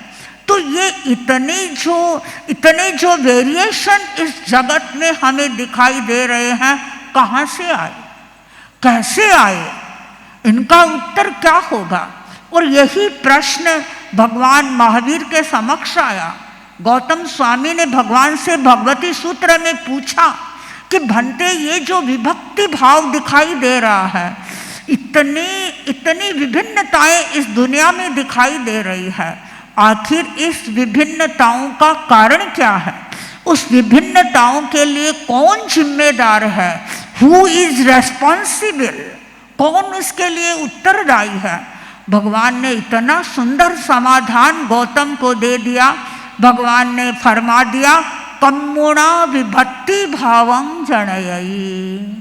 ये जो हमें विचित्रताएं दिखाई दे रही है वह कर्म के कारण दिखाई दे रही है। व्यक्ति का अपना कर्म है और उस कर्म के कारण व्यक्ति अनेक प्रकार की अवस्थाओं को प्राप्त करता है। अब हमारे सामने प्रश्न है कि कर्म क्या है, हम कर्म किसे कहें? यदि सामान्य दृष्टि से हम चिंतन करेंगे तो कर्म का अर्थ होता है प्रवृत्ति, एक्टिविटी। किसी भी प्रकार की कोई प्रवृत्ति है हम उसको कर्म कहते हैं। और बोलचाल की भाषा में भी आप लोग कहते होंगे भाई अच्छे कर्म करो, यानी अच्छी प्रवृत्ति करो। और गीता में भी इसी बात को कहा जाता है, कर्मण्येवाधिकारस्तु मां फलेषु कदाचन। यानी कर्म में तुम्हारा अधिकार है, तुम फल के बारे में मत सोचो, तुम अपना कर्म अच्छा करो, तुम अपनी प्रवृत्ति अच्छी करो। जैन दर्शन में कर्म का एक संदर्भ प्रवृत्ति के साथ में भी जोड़ा जाता है। हमारी बहनें जो तत्व ज्ञान को जानती हैं समझती होगी, योग कितने प्रकार के हैं? 3 प्रकार के। तो उसमें मन, वचन और तीसरा काया का योग है। तो ये जो काया का योग है वो कर्म है, वह प्रवृत्ति है। लेकिन मुझे इस प्रवृत्ति की आज चर्चा नहीं करनी है। मैं जो कर्म की व्याख्या करूंगी वह हमारा टेक्निकल टर्म्स है, यानी जैनों का अपना एक अलग आइडेंटिटी है। इस कर्म के माध्यम से हम जिस जगत में जी रहे हैं वह पूरा जगत पार्टिकल्स से भरा हुआ है, परमाणुओं से भरा हुआ है।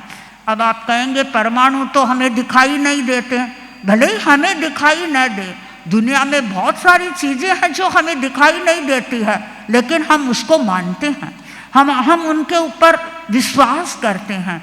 तो पूरा ये जो ब्रह्मांड, पूरा लोक है वो परमाणुओं से भरा हुआ है। और परमाणुओं की अपनी वर्गणाएं हैं, यानी अलग अलग वर्गणाएं के परमाणु इस ब्रह्मांड में बिखरे हुए हैं, इस लोक में बिखरे हुए हैं। और जैन धर्म में, जैन दर्शन में 8 प्रकार की वर्गणाएं मानी गई है। उनमें एक वर्गणा है कर्म की। वह कर्म की वर्गणा हमें दिखाई नहीं देती है, किंतु जब हम प्रवृत्ति करते हैं तो जब हमारी प्रवृत्ति के माध्यम से वो कर्म वर्गणा अट्रैक्ट होती है, हम उस कर्म वर्गणा के पार्टिकल्स को खींचते हैं और खींच करके अपनी आत्मा के साथ एसिमिलेट कर लेते हैं। यानी आत्मा के साथ वो कर्म वर्गणा के पार्टिकल हैं वो एक मेक हो जाते हैं, और तब हम कहते हैं कर्म का बंधन हो गया। बातचीत की भाषा में हमारे जो तत्वज्ञान को जानने वाले हैं या नहीं जानने वाले हैं, ये वाक्य प्राय बोलते ही रहते हैं, क्यों बिना मतलब कर्मों का बंधन कर रहे हो, क्यों बिना मतलब ये गलत कार्य कर रहे हो, हम क्यों अशुभ कर्मों का बंधन करें। तो ये एक तरह से कर्मों का हमारे साथ में संबंध हो गया। उस वह पार्टिकल जो हमारे आत्मा के साथ में आकर के चिपक गया, उसको हम कर्म की संज्ञा से अभिहित करते हैं। अब उसका हमारे साथ में एकाकार हो गया। अब एकाकार हो गया तो अब ये तय करना होगा कि ये जो कर्म हमारे साथ एकाकार हुआ है, यानी जो प्रदेश बंध हमारा हुआ है, उसका स्वभाव क्या है, इसकी प्रकृति क्या है, वो क्या करेगा। आत्मा के साथ जुड़ तो गया, जुड़ करके हमारे लिए क्या करेगा, उसका एक बहुत बड़ा नेटवर्क चलता है। जैसे आप बिजनेस में अपना एक नेटवर्क बनाते हैं, हमारे सभा संस्था वाले लोग भी अपना नेटवर्क बनाते हैं, उसका भी अपना एक नेटवर्क होता है। जब आत्मा के साथ जुड़ गया, अब वो क्या करेगा, जुड़ने के बाद ये तय होगा कि अब ये कर्म, हमारा जो ज्ञान हमारे भीतर में है, वो कोई कर्म ऐसा होगा जो हमारे ज्ञान को आवृत करेगा, कोई कर्म ऐसा होगा जो हमारे दर्शन को आवृत करेगा, कोई कर्म ऐसा होगा जो हमारे भीतर मूर्छा को पैदा करेगा, जो हमारी आत्मा को मूढ़ता की स्थिति में ले जाएगा, कोई कर्म ऐसा होगा जो हमारी शक्ति में अवरोध पैदा करेगा। यानी अनेक प्रकार के हमारे कर्म के स्वभाव बन जाते हैं। और इसके साथ साथ में खाली स्वभाव ही नहीं बनता है, उस कर्म की अपनी ड्यूरेशन भी होती है। ड्यूरेशन यानी वो कितने समय तक हमारी आत्मा के साथ में बंधा हुआ रहेगा, उसका भी एक कालमान तय हो जाता है। और उसके बाद वो विपाक में कब आएगा, और जब विपाक में आएगा तो वो कैसा फल देगा, उसका फल मंद होगा, उसका फल तीव्र होगा, ये सारी बातें बंधन के साथ में ही तय हो जाती है। अब प्रश्न है, बंधन कौन करता है, बंधन किसके द्वारा किया जाता है। बंधन के लिए कारक तत्व 3 हैं। मन के द्वारा बंधन होता है, वचन के द्वारा बंधन होता है, और शरीर के द्वारा भी बंधन होता है। मन के द्वारा बंधन जो होता है वह हमें दिखाई नहीं देता है, वह ऑटोमेटिकली इनडायरेक्टली होता ही रहता है, भले ही दूसरों को पता न चले। यदि हमारे मन में अच्छे भाव हैं, अच्छा विचार है, अच्छा चिंतन है, तो इसका मतलब है कि हमारे अच्छे कर्मों का बंधन होगा, शुभ कर्मों का बंधन होगा। और मन में यदि अच्छा भाव नहीं है, अच्छा विचार नहीं है, निगेटिव चिंतन है, क्रोध है, मान है, माया है, लोभ है, कलह कर रहे हैं, प्रतिशोध की भावना मन में पैदा हो रही है, तो इसका अर्थ है कि आप अपने अशुभ कर्मों का बंधन कर रहे हैं। तो मन के स्तर पर कर्मों का बंधन होता है। कई बार व्यक्ति सोचता है कि मैं तो अच्छा कार्य करने के लिए तत्पर हो रहा हूँ। 2 व्यक्ति हैं, 2 व्यक्ति मंदिर की ओर प्रस्थान कर रहे हैं, उन्हें मंदिर जाना है और रास्ते में दोनों ही चल रहे हैं। एक व्यक्ति का तो ये ध्येय है कि मैं मंदिर में जाकर के भगवान की मूर्ति के सामने बैठूंगा, ध्यान करूंगा, एकाग्र होऊंगा, वो इस शुभ चिंतन के साथ मंदिर की ओर प्रस्थान करता है। और दूसरा व्यक्ति मंदिर की ओर तो वह भी जा रहा है, लेकिन वह क्या सोच करके जा रहा है कि मंदिर में तो अनेक लोग आते हैं, धनी लोग भी मंदिर में आते हैं, अच्छे चप्पल पहन करके आते हैं, अच्छी गहने और पहन करके आते हैं। तो वह इस अवसर की खोज में है कि कोई अच्छी चप्पल खोलेगा, मैं उस चप्पल को उठा के ले जाऊंगा, कहीं अवसर मिलेगा तो मैं किसी की चेन निकाल लूंगा। अब दोनों की प्रवृत्ति किस ओर है? दोनों की प्रवृत्ति तो मंदिर जाने के लिए है, लेकिन दोनों का चिंतन भिन्न है। एक अपने अशुभ कर्म का बंधन कर रहा है और एक अपने शुभ कर्म का बंधन कर रहा है। तो मन के द्वारा हमारा बंधन होता है। दूसरा है, वचन के द्वारा भी हम अपने कर्मों का बंधन करते हैं। यानी कभी कभी अनजाने में व्यक्ति दूसरे व्यक्तियों को कह देता है, यानी वाणी में अपशब्दों का प्रयोग कर देता है, क्रूर शब्दों का प्रयोग कर देता है, कठोर शब्दों का प्रयोग कर देता है और ऐसे शब्दों का उच्चारण कर देता है जो शब्द दूसरों को हर्ट करने वाले हों, दूसरों को चोट करने वाले हों। अब ऐसे शब्दों का यदि हम उच्चारण करेंगे तो हम मान के चले कि हमारे अशुभ कर्म का बंधन होगा। हमें वाणी के प्रति बहुत ध्यान देना होगा कि वाणी के द्वारा आप चाहें तो किसी को काट सकते हैं, अपने संबंधों को तार तार कर सकते हैं, और आप चाहें तो वाणी के द्वारा अपने संबंधों में मिठास घोल सकते हैं, और जो टूटते हुए रिश्ते हैं उन रिश्तों को आप जोड़ भी सकते हैं। तो वचन के द्वारा भी व्यक्ति अपने कर्मों का बंधन कर रहा है। तीसरा है अपना शरीर, काया। काया के माध्यम से भी व्यक्ति बंधन कर रहा है। कई बार बहनें आती है, बच्चे भी साथ में आते हैं। कई बच्चे बड़े तेज होते हैं और जब उनकी मम्मी हमारे से बात करती है तो बच्चा पास में आता है और आकर के कहता है कि महाराज मेरी मम्मी को समझाओ कि मुझे मारे नहीं। अब जब मारना क्या आपके कर्म बंधन का कारण नहीं है? आप क्यों मार रहे हैं उस बच्चे को? वो बच्चा तो बेचारा इनोसेंट है, वो कुछ जानता ही नहीं है। क्या आपके मारने से उसकी आदत बदल जाएगी? नहीं। अब बच्चों को आपको सुधारना है, संस्कारी बनाना है, तो आपको अपने मुंह में शुगर फैक्ट्री स्थापित करनी होगी और प्रेम से आप बच्चे को बदल सकते हैं। तो शरीर थप्पड़ लगाने का अर्थ है कि आप अपने काय योग को अशुभ कर रहे हैं और ये अशुभ काय योग अशुभ कर्म बंधन में निमित्त बन रहा है। और आपके पास अपना शरीर है, शरीर की आप अनेक प्रकार की प्रवृत्तियां करते हैं, आप सामायिक में बैठे हैं, संयम पूर्वक सारा कार्य कर रहे हैं, तो इसका अर्थ है कि आप अपने शुभ कर्मों का बंधन कर रहे हैं। हमें इन तीनों प्रकार की प्रवृत्तियों के प्रति जागरूक रहना होगा।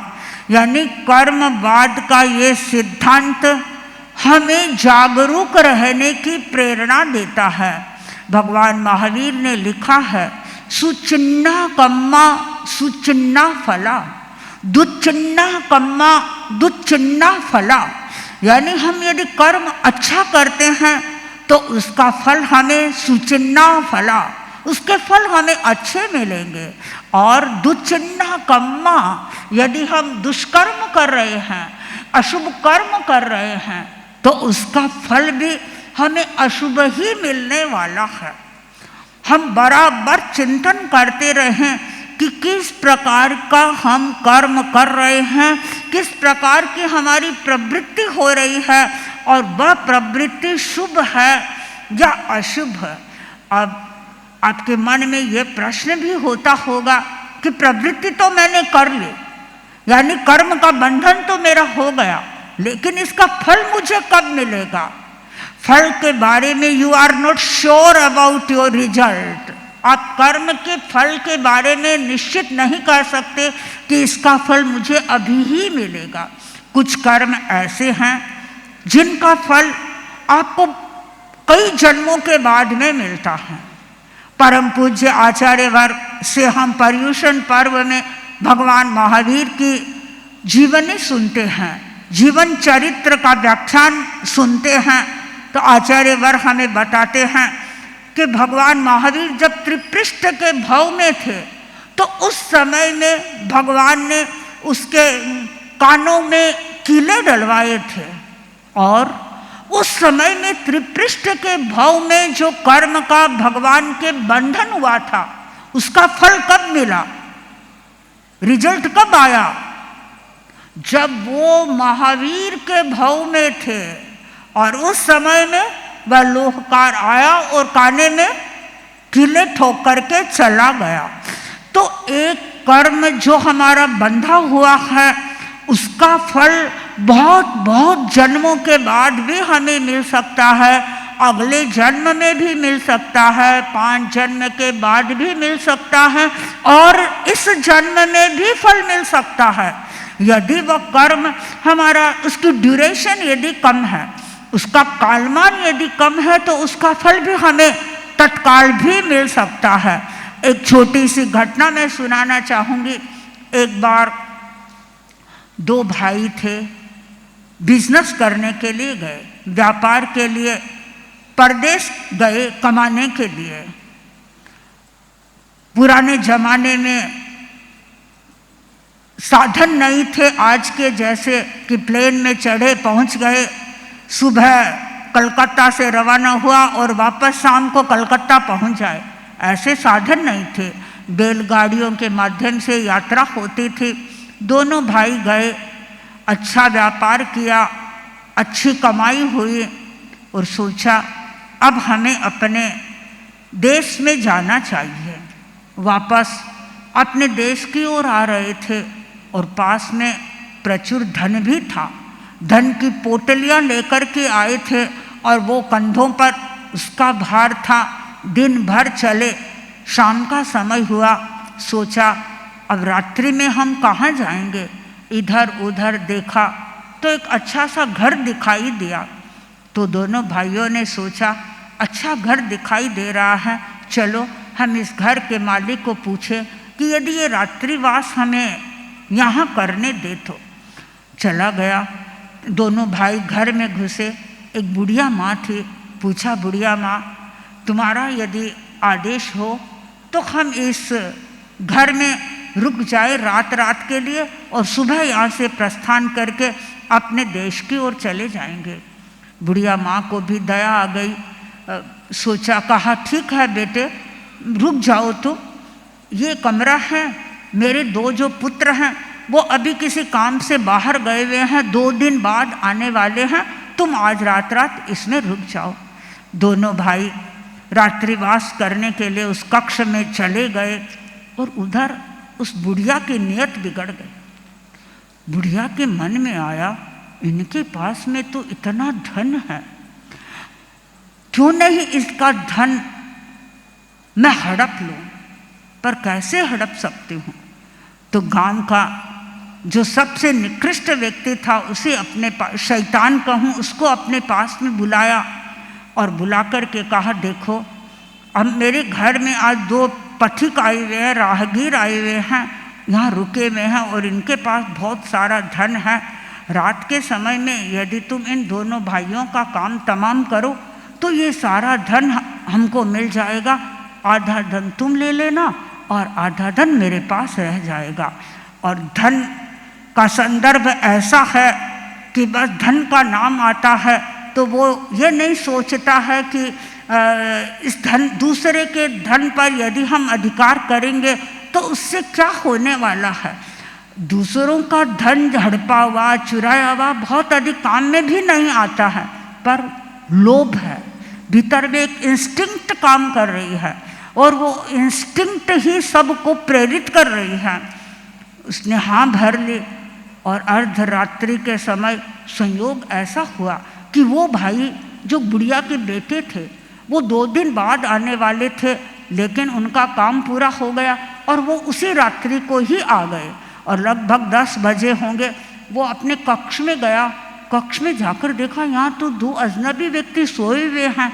तो उसने उसको जगाया, उठाया कि उठो यहाँ से, तुम यहाँ कैसे सोए हुए हो।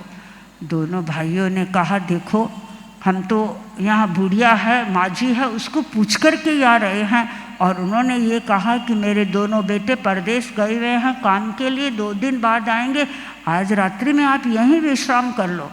तो कहा ठीक है, यहाँ पर तो आज हम ही सोएंगे, तुम जाओ, वो स्टेबल अस्तबल है, घोड़ों को रखने की, तुम वहाँ जा कर के सो जाओ। राहगीर तो बेचारे क्या करते, उनका अपना तो घर था नहीं, उनको जैसा कहा, जैसा आदेश दिया गया वही कार्य उनको करना था। तो दोनों चले गए और उस अस्तबल में सो गए, और उधर ये दोनों भाई उस कक्ष में सो गए। और कक्ष में सोने के लिए तो एक नया प्लान ही उस बुढ़िया का बनाया हुआ था। रात्रि में वही व्यक्ति जिसके साथ 60 गांठ की हुई थी आया और सारा दोनों पुत्रों का काम तमाम कर दिया। और उधर सुबह होते ही वे दोनों राहगीर तो बुढ़िया को आवाज़ दी, बुढ़िया माँ सूरज उग गया, हम तो जा रहे हैं। बुढ़िया तो उनकी आवाज़ को सुन करके हतप्रभ रह गई। अरे ये क्या, इनके लिए तो मैंने एक दूसरी योजना बनाई थी और ये तो अच्छी तरह से अपने देश की ओर रवाना हो रहे हैं। और बुढ़िया उतर करके नीचे आई और अपने पुत्रों के कक्ष में पहुंची और कक्ष में अपने दोनों पुत्रों के शव को देखा। लहू लोहान हुए उस कक्ष को देखते ही बुढ़िया तो वही मूर्छित सी हो गई। अब आगे क्या होता है मैं नहीं जाना चाहूँगी इस घटना प्रसंग में, पर मैं आपको ये बताना चाहूँगी कि कुछ कर्म हमारे ऐसे होते हैं, व्यक्ति दूसरे के अनिष्ट का चिंतन करता है, दूसरे का अनिष्ट कितना होता है हम कुछ नहीं कह सकते हैं, किंतु व्यक्ति असत चिंतन के द्वारा, गलत चिंतन के द्वारा अपना तो अनिष्ट कर ही लेता है और उसका फल, उसे असत चिंतन का फल भी बुढ़िया को थोड़ी ही देर में मिल गया। तो कर्मवाद का ये जो सिद्धांत है, यह सिद्धांत सबको ये प्रेरणा देता है कि हम कभी भी किसी के प्रति भी गलत चिंतन नहीं करें, गलत शब्दों का प्रयोग नहीं करें और गलत शरीर की प्रवृत्ति नहीं करें। ये कर्म के संदर्भ में ज्ञातव्य तथ्य बन जाते हैं। कर्मवाद की जैन आगमों में खूब मीमांसा आई हुई है। जैसा कि मैंने आपको प्रारंभ में बताया था कि दो विद्यार्थियां एक साथ पढ़ रहे हैं, एक विद्यार्थी परीक्षा में उत्तीर्ण हो गया और दूसरा अनुत्तीर्ण हो गया। कौन उसका रिस्पॉन्सिबल है, कौन जिम्मेदार है? उसके लिए जिम्मेदार है उसका अपना कर्म। जैन दर्शन में एक कर्म का नाम है ज्ञानावरणीय कर्म, यानी वह हमारी ज्ञान पर आवरण डालता है, वह हमारे ज्ञान पर पर्दा डाल देता है। और जब व्यक्ति के वह पर्दा रहता है तो व्यक्ति जान नहीं सकता है। यानी ज्ञानावरणीय कर्म का जब उदय होता है तो व्यक्ति चाहते हुए भी बहुत अधिक पढ़ नहीं सकता है, बहुत अधिक ज्ञान के क्षेत्र में आगे नहीं बढ़ सकता है, न वह याद कर सकता है। और कई बच्चे, कई लोग ऐसे होते हैं जिनका ज्ञानावरणीय कर्म का प्रकृष्ट क्षयोपशम होता है और उस क्षयोपशम के कारण वे थोड़ा पढ़ते हैं और पढ़ कर के बहुत कुछ ग्रहण कर लेते हैं। कई बच्चों को आप अपने घर में देखते होंगे कितने शार्प इंटेलिजेंसी होती है, वे थोड़ा पढ़ते हैं और पढ़ते ही वे बहुत अधिक ग्रहण कर लेते हैं। हम परम पूज्य आचार्य महाश्रमण जी को देखते हैं, उनका मेमोरी पावर इतना शार्प है, ज्ञानावरणीय कर्म का क्षयोपशम इतना अच्छा है। आपने आज सुना होगा व्याख्यान में भगवती सूत्र का वाचन कर रहे हैं और कितनी सरलता के साथ में भगवती सूत्र के रहस्यों को समझाने का प्रयत्न कर रहे हैं। ये रहस्य सूत्र कौन समझा सकता है? जिसके ज्ञानावरणीय कर्म का क्षयोपशम होता है, वह व्यक्ति ऐसे रहस्यों को अभिव्यक्त कर सकता है, ऐसे रहस्य सूत्रों को वह प्रकट कर सकता है। ज्ञानावरणीय कर्म का भी बंधन होता है और वह बंधन कब होता है? जब एक व्यक्ति ज्ञान प्राप्त करना चाहता है लेकिन उसको ज्ञान प्राप्त नहीं करने देते हैं, उसके ज्ञान में बाधा डालने का प्रयत्न करते हैं। तो ज्ञान में बाधा डाल रहे हैं, ज्ञान में अंतराय डाल रहे हैं, इसका मतलब है कि ज्ञानावरणीय कर्म का बंधन हो रहा है और वो बंधन ऐसा बंधन होता है कि उस बंधन को फिर हमें तोड़ना ही होता है। और जब तक वह कर्म उदय में आकर अपना फल नहीं दे देता है, उससे व्यक्ति प्रभावित होता है। जैन आगमों में एक आगम है उत्तराध्ययन सूत्र। उत्तराध्ययन सूत्र में जहाँ दूसरा अध्याय है परिसहों का, तो परिसह के बारे में जहाँ अज्ञान परिसह की चर्चा की गई है, वह एक प्रसंग बताया गया है। दो मुनि हैं, एक मुनि अल्पश्रुत है और दूसरा बहुश्रुत है। बहुश्रुत ने अपने पास में अनेक बच्चों को दीक्षित कर लिया और वो अपना सारा समय अध्यापन में व्यतीत करता है। और जो बच्चे साधु बाल साधु हैं, उसके पास में पढ़ करके अध्ययन करके संतोष का अनुभव करते हैं। और दूसरा जो अल्पश्रुत साधु है, वो आराम से रहता है, उसे पढ़ाई लिखाई की कोई चिंता नहीं रहती है। गोचरी गया, अच्छी तरह से आहार कर लिया, सो गया। और जब वो बहुश्रुत साधु उसे देखता है, तो उस बहुश्रुत साधु के मन में क्या आता है? बहुश्रुत साधु के मन में आता है, मैंने ज्ञान तो प्राप्त कर लिया, पर ज्ञान प्राप्त करके मुझे बिल्कुल भी आराम नहीं है। मैं चैन का जीवन ही नहीं जी रहा हूँ। हर समय साधु मेरे आसपास में आते रहते हैं, और यहाँ तक कि रात को सोता हूँ तब भी साधु मेरे पास में आते रहते हैं। तो ऐसा ज्ञान मैंने प्राप्त करके क्या किया? मेरी शांति को भंग कर दिया। और यह कह करके अपने ज्ञानावरणीय कर्म का बंधन कर लेता है। बंधन, और वहाँ से जब उसकी मृत्यु हो गई, मृत्यु होने के बाद वह साधु देवलोक में गया, और देवलोक का आयुष्य पूरा करके फिर वह मनुष्य जन्म में आता है। और मनुष्य जन्म में एक ऐसा योग उसे उपलब्ध हो गया कि वह साधु बन गया। और अब साधु बनने के बाद में, जैसा कि नवदीक्षित जो साधु साध्वियाँ होते हैं, उन्हें प्रायः 10वें आलियम सिखाया जाता है या उत्तराध्ययन सिखाया जाता है। तो उस नवदीक्षित साधु को कहा गया कि उत्तराध्ययन सीखो। उसने उत्तराध्ययन के 3 अध्ययन तो याद कर लिए, और चौथा अध्ययन असंख्यं का आया, अब उसे याद नहीं हो रहा है, परेशान हो गया। एक गाथा याद नहीं हो रही है, अब क्या करे? कितने दिन तक तो चुपचाप रहा, और अंत में गुरु के पास गया, जाकर निवेदन किया कि गुरुदेव, इतने दिन हो गए मुझे, 3 अध्याय तो कभी ही पूरे हो गए, लेकिन यह चौथा अध्याय तो मुझे अब भी याद नहीं हो रहा है, मैं क्या करूं? गुरु ने कहा, देखो, लगता है तुम्हारे ज्ञानावरणीय कर्म का उदय हुआ है, ज्ञानावरणीय कर्म का तुम्हारे विपाक हुआ है, और उसके कारण तुम याद नहीं कर पा रहे हो। तो इसके लिए तुम्हें उपधान करना होगा, इसके लिए तुम्हें तप करना होगा। उसने उपधान प्रारंभ किया, आयम्बिल की तपस्या की, बीच बीच में उपवास आदि तपस्या भी करता था।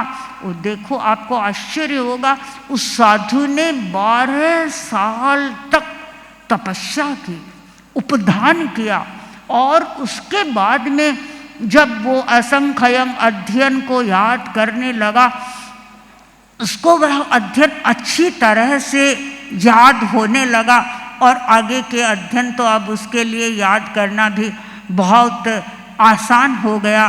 तब गुरु ने उसे समझाया, उसे बताया कि देखो, तुम्हारे ज्ञानावरणीय कर्म का बंधन हुआ था, और वो जो बंधन है उसका कालमान अब पूरा हो गया, और इसके कारण अब तुम अच्छी तरह से सीख रहे हो। तो ज्ञानावरणीय कर्म का बंधन भी हमारी ज्ञान प्राप्ति में बाधक बनता है। तो हमें हमारी प्रवृत्तियों के प्रति ध्यान देना होगा कि कहीं कोई व्यक्ति ज्ञान प्राप्त कर रहा है, मैं उसके बीच में अंतराय तो नहीं दे रहा हूँ, उसके बीच में मैं कहीं बाधा तो नहीं बन रहा हूँ, या जिसने ज्ञान प्राप्त किया है उसकी मैं कहीं अवहेलना तो नहीं कर रहा हूँ। तो ज्ञानावरणीय कर्म के कारण व्यक्ति अपने ज्ञान के क्षयोपशम को बढ़ा देता है, और अपने ज्ञान की चेतना को जागृत करता है। 8 प्रकार के कर्म बतलाए गए हैं, उन सब की चर्चा मैं नहीं कर पाऊंगी क्योंकि समय का अपना तकाजा है। तो 8 ही प्रकार के कर्म का अपना अपना अलग अलग कार्य है और वे अलग अलग कार्यों के लिए जिम्मेदार भी बनते हैं। कर्मवाद के संदर्भ में हमें यही चिंतन करना है कि हम कैसे हल्लुकर्मी बने। कोई भी प्रवृत्ति आप करें जागरूकता के साथ में करें और उसके साथ में सतत आपका यह चिंतन जुड़ा हुआ रहे कि मैं ये कार्य कर रहा हूँ, कहीं मेरे इससे कर्मों का बंधन तो नहीं हो रहा है, अथवा शुभ कर्म का बंधन हो रहा है या अशुभ कर्म का बंधन हो रहा है। मुझे वह कार्य कभी भी नहीं करना है जिससे कि अशुभ कर्मों का बंधन हो। बराबर ये हमारी सतत स्मृति बनी हुई रहेगी। चूंकि हमारा लक्ष्य क्या है? हमारा लक्ष्य है हमें वीतरागता को प्राप्त करना है। हमारा लक्ष्य है कि हमें मोक्ष को प्राप्त करना है और मोक्ष को प्राप्त करना है, वीतरागता को प्राप्त करना है। तो इसके लिए कर्म पर हमें मीमांसा करनी होगी। हमें हमारी हर प्रवृत्ति के बारे में चिंतन करना होगा और धीरे धीरे ये चिंतन आपको सही दिशा की ओर अग्रसर करेगा और आप अपने लक्ष्य को पाने में सफल हो सकते हैं। ओम अरहम। मैं हम सभी बेटियों की तरफ से प्रमुखा श्री जी के प्रति अनंत अनंत कृतज्ञता ज्ञापित करती हूँ। बहुत ही सरल और रोचक शब्दों में जीवन की पोथी खोल दी, हमें जीवन का लक्ष्य बता दिया और उसे कितने सहजता से हम अपने जीवन में उतार सकते हैं कि हर कार्य को करने से पहले सिर्फ एक ही बात सोचनी है कि क्या इससे मेरे कोई कर्मों का बंधन तो नहीं हो रहा या मेरी करनी से कुछ अशुभ तो नहीं हो रहा।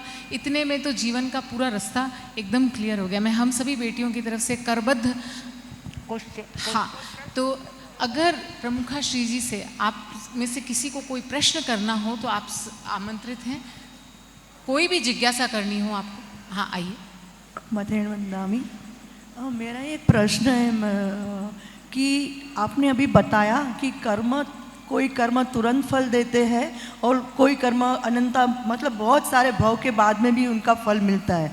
तो जो कर्म के बारे में जो अबाधा काल की जो व्याख्या बताई है, उसका ड्यूरेशन बताया है, तो कोई भी कर्म तुरंत ही मतलब उसका जघन्य जो स्थिति है वो अंतर्मुहूर्त की इसके हिसाब से वो तुरंत फल देते। बाकी तो हर एक कर्म के अबाधा काल का पीरियड होता है, तो तुरंत फल देने वाले कर्म कैसे, मतलब वो मुझे समझ में नहीं आया।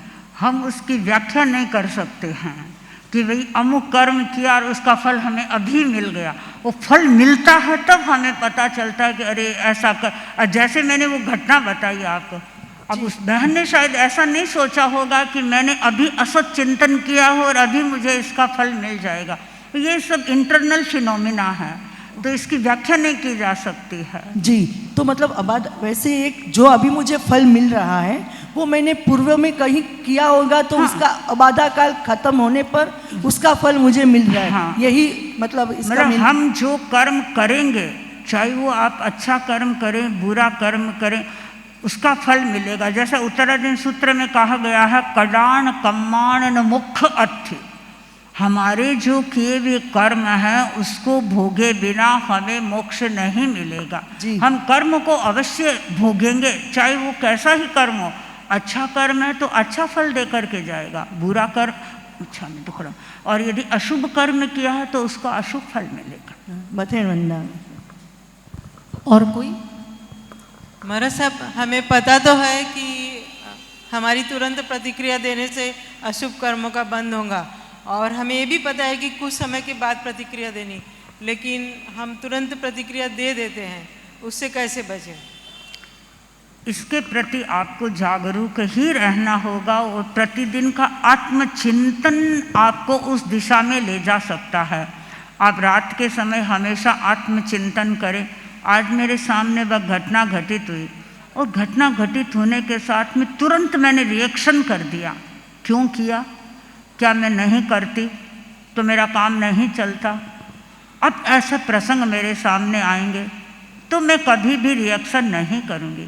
और इस प्रकार अपने सेल्फ एनालिसिस से आप रिएक्शन से बच सकते हैं।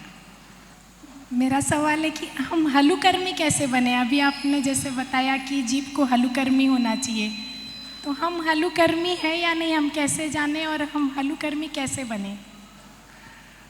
हलुकर्मी बनने के लिए आपको निरंतर ये चिंतन करना है कि हमारे जो कषाय हैं वो कषायों को आपको मंद करना पड़ेगा। आपको लगे कि मैं बहुत इरिटेटेड होती हूँ, कोई घटना मेरे सामने आ गई, मैं इरिटेटेड हो गई, मुझे गुस्सा आ गया, मैंने रिएक्शन कर दिया, तो इस फील्ड में मुझे नहीं जाना है। मुझे वह कार्य करना है जो मेरे कषाय को कम करने वाला हो। और हमेशा यदि आपका चिंतन ये बना हुआ रहेगा तो अपने आप हलुकर्मिता की दिशा में आगे बढ़ जाएंगे। सारा खेल कषायों का है। कितने आपके कषाय मंद हो रहे हैं, हमें हमारे कषायों को मंद करना है। और उसके लिए हम अनुप्रेक्षा का प्रयोग करें, उसके लिए हम ध्यान का प्रयोग करें, उसके लिए हम सामायिक का अभ्यास करें। ये सारे अभ्यास हमारे कषाय को प्रतनु करने वाले होंगे, हमारे कषायों को मंद करने वाले होंगे। और हमारे जितने कषाय मंद होते हैं उतने ही हम हलुकर्मी बन जाते हैं। आप कई बार कहते होंगे कोई बैरागण तैयार होती है, सब लोग तो, सब बहनें तो बैरागण बनते नहीं हैं, कोई हजारों लाखों में एक बहन बैरागण बनती है। तो आप उसके लिए क्या कहते हैं? आप यही कहते हैं उसके लिए भी हलुकर्मी है और इसीलिए इस साधना के मार्ग को स्वीकार कर लिया। तो हलुकर्मी बनने के लिए आप कषाय पर ध्यान केंद्रित करें, आप अनुप्रेक्षा करें, ध्यान करें, और इसके द्वारा आपका कषाय कम होगा। और जितना कषाय मंद होगा उतने ही आप हलुकर्मी बनते चले जाएंगे। कृतज्ञोस्मि। मत्थे नंदामी, मेरे मन में हमेशा एक चिंता चलता है कि पूर्व कर्म की घटना हमें कैसे पता चलती है कि ये पूर्व कर्म है, और आगे के कर्म बंधन हमारे हो रहे हैं, तो उसका कैसे पता चलता है कि इससे हमारे आगे के कर्म के बंध हो रहे हैं? हमेशा मतलब मन में ये चिंतन रहता है कि कभी कोई घटना घट जाती है तो हम, बुरी घटना होती है तो ये सोच लेते हैं कि आगे क्या पता आगे के कर्म थे इसलिए ये बुरी घटना घटित हो गई, लेकिन मतलब हमेशा रहता है कि फिर आगे हम कर्मों से कैसे बचे। फिर हम ये बात मानते हैं कि हमारा पूर्व जन्म था, प्रीवियस लाइफ हमारी थी, और हमारा रिबर्थ भी होने वाला है, यानी पुनर्जन्म को भी मानते हैं हम और पूर्व जन्म को भी मानते हैं। अब पूर्व जन्म में हम क्या थे इसकी व्याख्या नहीं की जा सकती है। कुछ बच्चे अवश्य ऐसे होते हैं जो अपने पूर्व जन्म के बारे में बताते हैं, अथवा हम अपनी आगमिक कहानियाँ पढ़ते हैं, उसमें पता चलता है कि इसका पूर्व भव क्या था, लेकिन वर्तमान में हम इसकी कोई व्याख्या नहीं कर सकते हैं। आप मुझे पूछेंगे आपका पूर्व जन्म क्या था, आई कांट रिप्लाई, मैं इसका उत्तर नहीं दे सकती, मुझे पता नहीं है कि मेरा पूर्व जन्म क्या था। अब रही बात अगले जन्म की कि अगले जन्म में मैंने कोई कर्म बांधे हैं, उसके फल मुझे मिल रहे हैं, इसका मुझे क्या पता चलेगा? पता तो अब इसकी भी कोई व्याख्या के रूप में मैं नहीं कह सकती कि कैसे, क्योंकि अगला जन्म पता नहीं हम अपना कहाँ होगा। मान लो देव आयुष्य देव लोक में हम जाएं तो वहाँ पर भी हम व्याख्या नहीं कर सकते हैं कि भाई देवलोक में हम कहाँ से आए हैं, अथवा अभी हम कौन सा कर्म भोग रहे हैं। एक मनुष्य जन्म ऐसा है जिसमें हम अवश्य ये चिंतन कर सकते हैं कि भाई अभी कोई व्यक्ति यदि मतलब बहुत दुखी है, बीमार हो रहा है, तो हम ये चिंतन के स्तर पर सोच सकते हैं कि अवश्य इसने कहीं पर असाता वेदनीय कर्म का बंधन किया होगा, तब आज वह इस स्थिति में पहुंच रहा है। तो हम न तो पूर्व जन्म की व्याख्या कर सकते हैं, न हम पुनर्जन्म की व्याख्या कर सकते हैं। हाँ, वर्तमान को देख करके अवश्य ये सोच सकते हैं कि पूर्व जन्म में हमने कोई अच्छा सुकृत किया होगा, तब हमें एक साधु का जीवन मिला, साध्वी का जीवन मिला, अथवा आप लोगों को मतलब श्रावकत्व प्राप्त हुआ कि भाई पूर्व जन्म में कहीं अच्छे कर्म किए होंगे। ये अवश्य हम सोच सकते हैं। मथेन वंदामी, मेरा प्रश्न ये है कि भगवान महावीर के त्रिपृष्ठ भव का जो उन्होंने कान में शीशे डलवा दिया था द्वारपाल के, फिर उसका फल उन्हें जब वो महावीर के भव में आए तब मिला। तो मैं ये पूछना चाहती हूँ कि उनके कान में कीलें ठोकी गई, ये तो उनके कर्म का फल था, पर जिसने ठोकी वो मतलब निमित्त कारण बनने से कैसे बचा जाए किसी के कर्मोदय में? वो अपने आप उपादान निमित्त सबका योग मिलता है और वो घटना घटित हो जाती है। तो फिर हम बच नहीं सकते क्या उससे? नहीं, हमें जो कर्म हमने बांधे हैं उसका फल तो हमें मिलेगा। अच्छा। हमारी हर एक्टिविटी का रिकॉर्ड हो रहा है, हमारी आत्मा पर सारा रिकॉर्ड हो रहा है। आज जो कर्म कर रहे हैं, कई बार आप लोग सुनते होंगे कि तुम ऐसा सोचते हो कि भाई ये कार्य मैं कर रही हूँ, मुझे कोई नहीं देख रहा है। हाँ ठीक है, कोई व्यक्ति तो तुम्हें नहीं देख रहा है, लेकिन आम भाषा में ये बोला जाता है भगवान तो देख रहा है। तो ये भगवान कौन है? हमारी आत्मा ही हमारी भगवान है। तो वो जो बुरा कर्म कर रहा है कोई भी व्यक्ति, तो उस बुरे कर्म का रिकॉर्ड उसकी आत्मा में हो रहा है। वह सारा एक एक रिकॉर्ड जमा हो रहा है। मतलब हम किसी के कर्मोदय में यदि निमित्त बने तो वो हमारे किसी कर्म का फल है। बिल्कुल। कृतज्ञ उसमें तक आत्मा के साथ रहता है, हमें कैसे पता चलेगा कि कब हमारे कर्म समाप्त होंगे? जब हम मोक्ष में जाएंगे तब हमारे कर्म सारे दूर हो जाएंगे। उससे पहले तो संसारी अवस्था में तो हम कर्म सहित ही रहेंगे। तो उसके लिए क्या साधना करनी पड़ेगी? जैसे हम जैन दर्शन में जो साधना का मार्ग बताया है, भगवान महावीर का इतना उदार चिंतन था। 2 प्रकार के धर्म की व्यवस्था की, अगार धर्म और अणगार धर्म। मतलब साधु का भी जीवन है और एक गृहस्थ का भी जीवन है। साधु अपनी साधना के द्वारा अपने लक्ष्य तक पहुंच सकता है और श्रावक भी अपने 12 व्रती श्रावक बन करके अपने जीवन में संयम करके वह भी अपने लक्ष्य तक पहुंच सकता है। और भगवान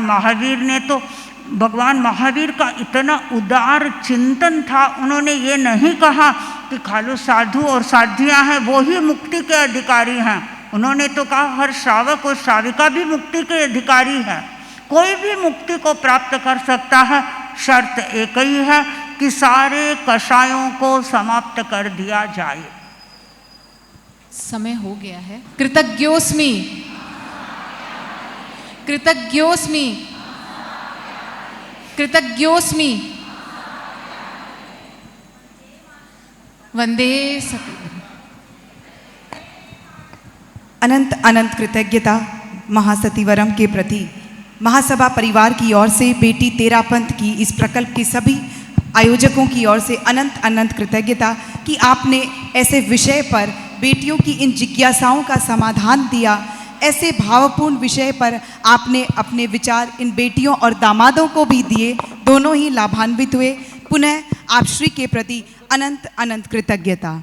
चत्तारि मंगलम अरहंता मंगलम सिद्धा मंगलम साहू मंगलम केवलिपन्नतो धम्मो मंगलम।